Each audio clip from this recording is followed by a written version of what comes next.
बातमी खूप मोठी आली, पण त्याच्यावरचा खुलासा मात्र काही सगळ्यांनी दिला नाही. कारण इतर राज्यांनी रेट ठरवला एक्सक्लुडिंग GST आणि एक्सक्लुडिंग फिक्सिंग चार्जेस, आणि महाराष्ट्राने रेट ठरवताना इन्क्लुडिंग GST आणि इन्क्लुडिंग फिक्सिंग चार्जेस. आता त्यांचा GST आणि फिक्सिंग चार्जेस जर आपण बघितले तर आमच्याकडे कंपॅरेटिव्ह स्टेटमेंट आहे, कुठल्याही राज्यापेक्षा आपण पुढे नाही. सगळ्या राज्यांचे कंपेरेबल रेट्स, आपल्या रेटमध्ये एखाद दोन याच्यात तर 5-10% काही राज्यांपेक्षा कमीच होतात.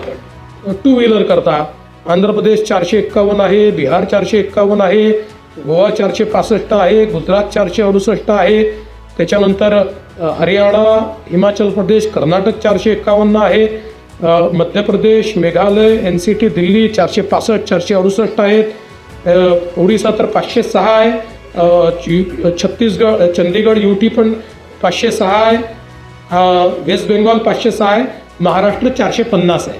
म्हणजे या सगळ्या राज्यांपेक्षा जेव्हा आपण यांचं एकत्रितपणे त्या ठिकाणी बघतो त्यावेळी आपल्याला असं लक्षात येतं हे कमी आहे.